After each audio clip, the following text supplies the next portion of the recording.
Good morning everyone, welcome back to my blog. मित्रांनो, सकाळी 5ला उठलो होतो, मार्केटला गेलो, फुलं आणली. हे बघू शकता तुम्ही फुलं.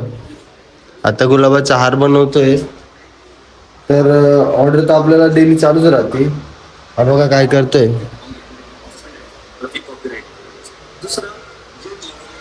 रील्स बघू राहिला आणि आता दाखवतो मी बायको कपडे धुते.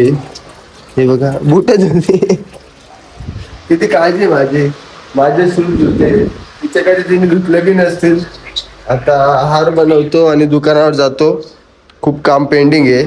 एवढे फुलं अजून हे वाळू राहिले कारण पाऊस खूप चालू आहे. पावसामुळे फुलं ओले येतात आणि मग ते लवकर सरतात. त्यासाठी असं वाळवावं लागतं. फॅन चालू ठेवावं पण मला थंडी वाजते म्हणून मी फॅन काही चालू करत नाही.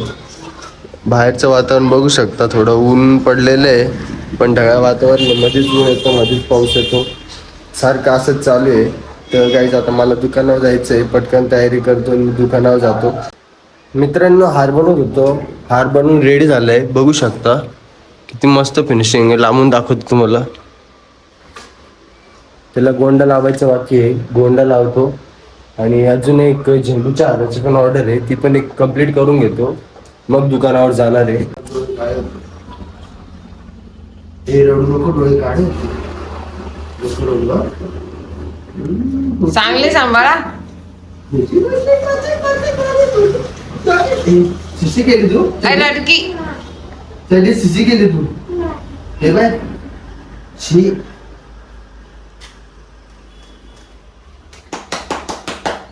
दीदीला देऊ,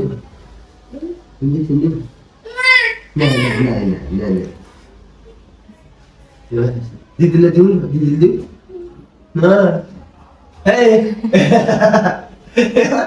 दीदी बघ काय करती, बाय व्हिडिओ काढते ती.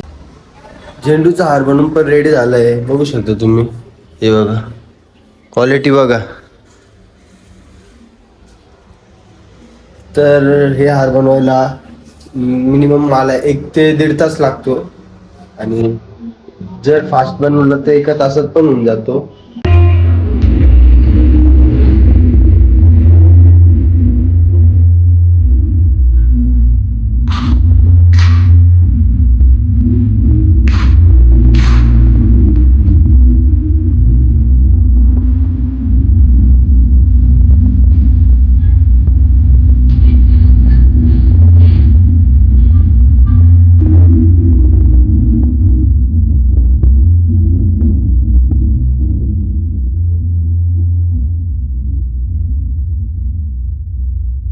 तर मित्रांनो, गरबाचा काल 5वा दिवस होता. खूप मस्त गरबा करत होते सगळे आणि खूप मजा गेली सर्वांनी. तुम्हाला पण जॉईन करायचं असेल तर करून टाका, कारण 5च दिवस झाले, एवढं काही जास्त स्टेप झाले नाही पण खूप मजा येते. तर कसा वाटला तुम्हाला कालचा ब्लॉग? आवडला असेल तर लाईक, शेअर आणि सबस्क्राईब करा आणि कमेंट करायला विसरू नका. चला तर मग भेटू पुढच्या ब्लॉगमध्ये.